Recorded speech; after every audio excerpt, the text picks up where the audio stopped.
Ciao a tutti e benvenuti in un nuovo video di Italiano Vero. Oggi impareremo qualcosa di molto utile per la vostra conversazione italiana. Vedremo come descrivere le persone, sia per l'aspetto fisico che per il carattere. Imparare l'italiano è divertente se lo facciamo insieme, è vero Luca? Assolutamente sì, Marta. È una lezione di italiano davvero importante, perché ogni giorno usiamo queste parole per parlare dei nostri amici o della famiglia. Prima di iniziare, però, volevo dire una cosa a chi ci guarda. Se vi piace questo Italian Podcast e volete migliorare il vostro ascolto, iscrivetevi al canale. Per noi è fondamentale la vostra iscrizione per far crescere il canale e creare sempre nuovi contenuti per voi. Esatto. Mettete un bel like e scriveteci un commento. Ci aiuta tantissimo a capire se il contenuto vi piace. Allora Luca, iniziamo? Stavo guardando le foto del mio compleanno dell'anno scorso. Guarda questa foto. Ti ricordi di Marco? Marco? Aspetta, non mi ricordo bene chi è. Com'è fatto fisicamente? È quel ragazzo molto alto con i capelli scuri? No, quello è il cugino di Giulia. Marco è un po' più basso di te. Ha i capelli castani, corti e un po' ricci. È un tipo molto atletico perché corre sempre la maratona. Ah, adesso ho capito. Marco, il ragazzo che porta sempre gli occhiali da vista neri, giusto? Sì, me lo ricordo. È una persona molto simpatica e socievole. Ricordo che alla festa parlava con tutti e faceva ridere chiunque. Proprio lui, hai ragione, ha un carattere d'oro, è molto generoso e sempre disponibile se hai bisogno di aiuto. In questa foto però non ha gli occhiali perché portava le lenti a contatto. Vedi? Qui ha gli occhi azzurri, sono molto chiari e brillanti. Che bella foto! Si vede che è una persona solare. Invece, la ragazza accanto a lui, quella con i capelli biondi e lunghi, chi è?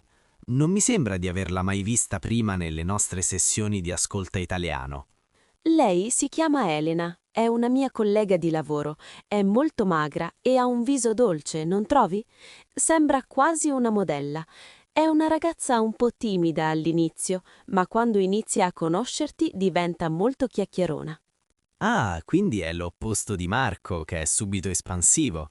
È interessante come in una conversazione italiana possiamo usare così tanti aggettivi diversi per descrivere le persone che conosciamo. È vero, analizziamo insieme alcune parole che abbiamo appena usato, così i nostri amici possono imparare il vocabolario italiano in modo semplice. Alto. Questa parola si usa per descrivere una persona che ha una statura superiore alla media, come il cugino di Giulia di cui parlavamo prima. Simpatico. È un aggettivo bellissimo che usiamo per una persona che ci sta simpatica, che ci fa ridere e con cui stiamo bene insieme, proprio come Marco. Capelli castani. Usiamo questa espressione per indicare il colore dei capelli che non sono né neri né biondi, ma di un marrone naturale. Occhiali. Sono l'oggetto che molte persone mettono davanti agli occhi per vedere meglio. Possono essere occhiali da vista o anche occhiali da sole. Magro descrive una persona che ha poco grasso corporeo, una persona dalla corporatura sottile, come la mia collega Elena. Ottimo lavoro, Marta. Queste parole sono fondamentali per chi vuole imparare a parlare italiano. Ricordate, amici, di provare a usare una di queste parole nei commenti qui sotto. Descrivete un vostro amico o voi stessi, così fate pratica con la conversazione italiana. Guardando ancora le foto, guarda qui Luca, c'è anche il nonno di Marco. Lui è una persona davvero speciale. È anziano ovviamente, ma ha un'energia incredibile. Ha i capelli completamente bianchi e porta sempre un cappello elegante. Oh, lo conosco. È un uomo molto colto e saggio. Ogni volta che parla, tutti lo ascoltano con grande attenzione. È anche molto calmo, non lo vedo mai arrabbiato o nervoso. Ha sempre un sorriso gentile per tutti, anche se ha molte rughe sul viso che raccontano la sua lunga vita. Sì, le sue rughe sono bellissime, sono segni di saggezza. È una persona molto paziente, specialmente con i bambini. Ricordo che alla festa giocava con i suoi nipoti senza mai stancarsi. È l'esempio perfetto di come la bellezza non sia solo dei giovani. Hai proprio ragione. È importante saper descrivere non solo come appare una persona, ma anche come si comporta. Questo aiuta davvero a pensare in italiano e a capire meglio la cultura e le persone che incontriamo. Senti, Luca, guarda invece quest'altra foto qui. C'è una ragazza che sorride vicino alla torta. Non l'hai mai incontrata, vero? È mia sorella, Chiara. Fammi vedere meglio. Ah, ma non ti somiglia per niente. È incredibile come due sorelle possano essere così diverse. Lei ha la pelle molto chiara e i capelli rossi, quasi arancioni. Hai proprio ragione. Tutti rimangono sorpresi quando lo diciamo.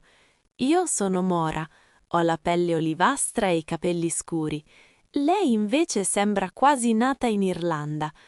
È anche piuttosto bassa, ma non lasciarti ingannare dalla statura. È una forza della natura. Davvero? E che tipo è caratterialmente? Dallo sguardo intenso che ha nella foto sembra una persona molto decisa, quasi severa. Oh, hai centrato il punto. Chiara è incredibilmente testarda. Quando si mette in testa un obiettivo, non c'è modo di farle cambiare idea. Però allo stesso tempo è la persona più divertente che conosca.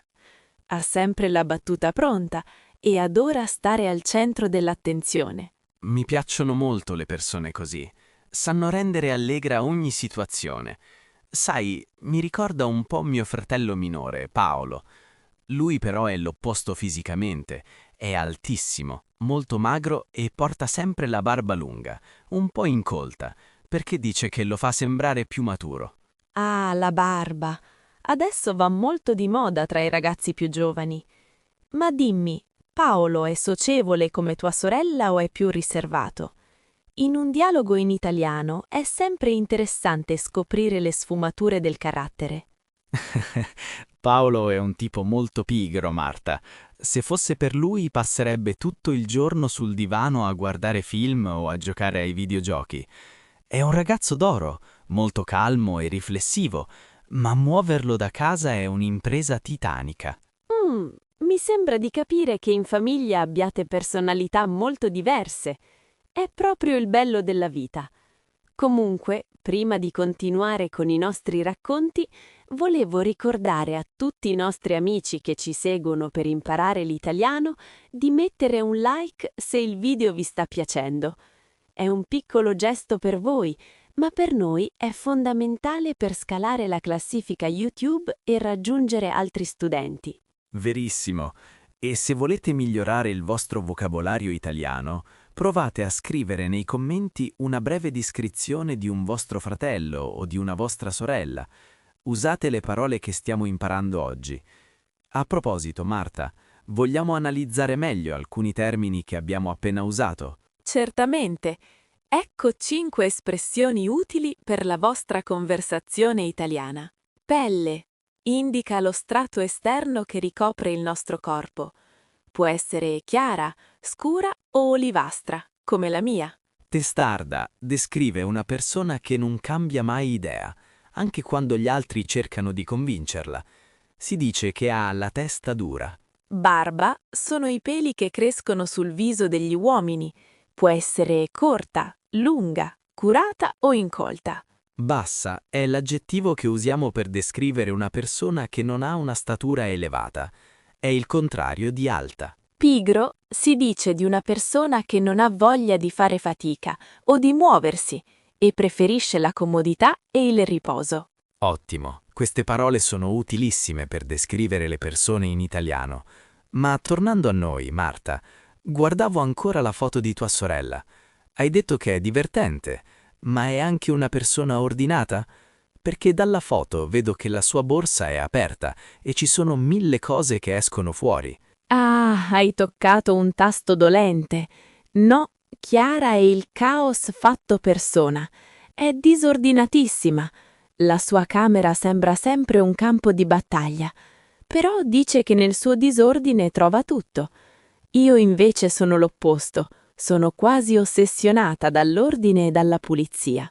Ti capisco bene, anche io preferisco avere tutto sotto controllo. Essere ordinati aiuta a pensare meglio, specialmente quando si studia una nuova lingua come l'italiano. Mio fratello Paolo, essendo pigro, ovviamente non è molto ordinato, ma stranamente è molto puntuale. Non arriva mai in ritardo agli appuntamenti. Oh, questa è una dote rara. Molte persone che conosco sono simpatiche e gentili, ma arrivano sempre con mezz'ora di ritardo. La puntualità è una forma di rispetto, secondo me. Sono d'accordo con te. Essere puntuali, educati e gentili sono caratteristiche del carattere che apprezzo moltissimo in una persona, al di là dell'aspetto fisico. È quello che rende una persona italiano vero, nel senso di autentica e affidabile. A proposito di rispetto e puntualità, Luca, mi hai fatto pensare a una mia cara amica di scuola. Si chiama Sofia. Lei è una persona di una dolcezza infinita, ma è anche molto timida. Quando deve parlare davanti a tante persone, diventa tutta rossa in viso. Oh, capisco benissimo. Anche io ero così da piccolo. Spesso la timidezza viene scambiata per antipatia, ma non è così. Fisicamente com'è questa tua amica Sofia?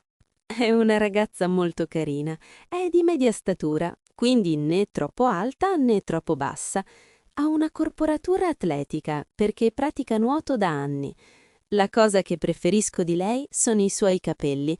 Ha dei capelli ricci e molto voluminosi, di un colore castano ramato che brilla al sole. Sembra proprio una bella persona. Sai, descrivere le persone in italiano è fondamentale perché ci permette di creare un'immagine mentale di chi non conosciamo. Io, ad esempio, ho un amico che è l'esatto opposto. Si chiama Giorgio ed è un uomo sulla sessantina, quindi un po' più anziano di noi. È calvo, ma ha delle sopracciglia molto folte, che gli danno un'aria sempre un po' sorpresa. Che immagine divertente! Immagino che Giorgio sia anche un tipo molto colto e intelligente, vero? Di solito chi ha quell'aria lì legge moltissimi libri e ha sempre qualcosa di interessante da dire. Indovinato, è un vero intellettuale, ma non è per niente noioso, anzi, è molto autoironico. Gli piace scherzare sul fatto che è un po' in carne. Dice sempre che la sua pancia è il risultato di anni passati a mangiare l'ottima cucina italiana. Che simpatica questa cosa! È importante sapersi prendere in giro e non essere troppo severi con se stessi. Amici che ci guardate, questo è un ottimo modo per imparare l'italiano. Cercate di descrivere qualcuno che conoscete, usando sia aggettivi fisici che del carattere. E se volete un consiglio, mettete un like se state imparando nuove parole oggi. I vostri like ci aiutano a scalare la classifica YouTube e a far conoscere Italiano Vero a tutto il mondo. Assolutamente sì. Commentate qui sotto descrivendo il vostro migliore amico o un vostro parente. È un ottimo esercizio di Italian Listening Practice e produzione scritta. Marta, che ne dici se spieghiamo meglio alcuni termini che abbiamo appena usato in questa conversazione italiana? Timido descrive una persona che prova imbarazzo o vergogna quando deve relazionarsi con gli altri o stare al centro dell'attenzione. Calvo è un aggettivo che si riferisce a un uomo che non ha più i capelli sulla testa, una caratteristica comune che arriva spesso con l'età. Atletico si usa per indicare una persona che ha un corpo tonico, forte e ben allenato, grazie alla pratica costante di uno sport. Intelligente è una qualità del carattere e della mente di chi capisce le cose velocemente e ha una grande capacità di apprendimento. In carne è un'espressione gentile e simpatica per dire che una persona è un po' robusta o sovrappeso, senza risultare offensivi. Hai ragione, la gentilezza è importante anche nel linguaggio. Sai, stavo pensando che quando facciamo dialoghi in italiano usiamo spesso anche molti paragoni per descrivere le persone. Ad esempio, diciamo che qualcuno è alto come un palo o magari che è lento come una lumaca. È vero. Oppure diciamo ha gli occhi che brillano come stelle. Questi modi di dire rendono la lingua più viva e autentica. È quello che cerchiamo di trasmettere qui su Italiano Vero, non solo la grammatica, ma il modo in cui parliamo davvero ogni giorno tra amici. Esatto. Spesso per chi segue corsi di Italian for Beginners è difficile capire queste sfumature, ma con la pratica costante e ascoltando dialoghi semplici tutto diventa più naturale. Anche imparare a descrivere i propri sentimenti, oltre all'aspetto fisico, è un grande passo avanti per il vostro livello Italian B1 o anche A2. Concordo pienamente. La bellezza di una persona è un insieme di tante cose, come si muove, come sorride, il tono della sua voce. A volte una persona non è bellissima secondo i canoni classici, ma ha un fascino incredibile per via del suo carattere solare e della sua energia positiva. Oh, hai detto una cosa bellissima, Marta. Spesso ci concentriamo troppo sull'essere magri o perfetti, ma la vera bellezza è la personalità. Per questo, quando facciamo pratica di ascolta italiano, è utile concentrarsi su come le persone descrivono i loro cari con affetto. È un modo per imparare il vocabolario italiano in modo profondo ed emotivo, collegando le parole ai sentimenti. Oh, Luca, è stato davvero bello guardare queste foto insieme oggi. Mi sono resa conto di quanto sia importante saper descrivere le persone a cui vogliamo bene. È il modo migliore per farle conoscere anche a chi non le ha mai incontrate. Hai proprio ragione, Marta. La nostra conversazione italiana di oggi è stata utilissima. Spero che anche i nostri amici a casa si siano divertiti a imparare l'italiano con noi. Sapete, descrivere qualcuno non è solo dire se è alto o basso, ma è raccontare un po' della sua anima. Se questo video vi ha aiutato a imparare a parlare italiano meglio, ricordatevi di iscrivervi al canale Italiano Vero. Per noi è il regalo più bello vedere crescere questa comunità di studenti. Sì, iscrivetevi e attivate la campanella, così non perderete le prossime lezioni di italiano. E se volete un ultimo consiglio per migliorare il vostro italiano listening practice, provate a riascoltare questo video tra qualche giorno. Vedrete che capirete ancora più parole. Ma prima di chiudere, Luca, guardiamo un'ultima volta noi due in questa foto di gruppo dell'anno scorso. Come ci descriveresti? Fammi pensare. Io direi che in questa foto sembriamo due persone molto felici. Tu hai un sorriso davvero contagioso.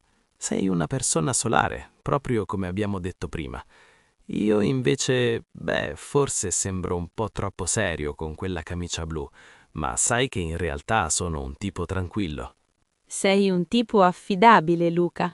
È una delle tue qualità migliori. E comunque anche oggi abbiamo usato delle parole bellissime. Facciamo l'ultima analisi del lessico per i nostri amici? Solare descrive una persona sempre allegra, luminosa e piena di energia positiva, proprio come il sole. Chiacchierone si usa per una persona che ama parlare molto, a volte fin troppo. È una parola simpatica per chi non sta mai zitto. Saggio è un aggettivo per una persona che ha molta esperienza e conoscenza e che sa dare ottimi consigli, come il nonno di Marco. Affidabile descrive qualcuno di cui si può affidare ciecamente, una persona che mantiene sempre le promesse e su cui si può contare. Curato si dice di una persona che tiene molto al proprio aspetto fisico, che si veste bene e ha sempre i capelli e la barba in ordine. Perfetto. Queste sono le ultime 5 parole per il vostro vocabolario italiano di oggi. Spero che vi servano per pensare in italiano e per descrivere il mondo che vi circonda. Ricordatevi di lasciarci un commento. Scrivete una frase usando la parola solare o affidabile. Leggiamo sempre tutto con grande gioia. Esatto, è stato un piacere stare con voi. Allenatevi ogni giorno con la conversazione italiana e vedrete grandi risultati. Imparare l'italiano è un viaggio meraviglioso e noi siamo felici di farlo insieme a voi. Grazie per averci seguito fino alla fine di questo video su come descrivere le persone. Grazie a tutti, davvero. Siete fantastici e la vostra passione per la nostra lingua ci motiva tantissimo. Noi ci vediamo prestissimo per un altro dialogo autentico. Un abbraccio a tutti e alla prossima lezione su Italiano Vero. Ciao!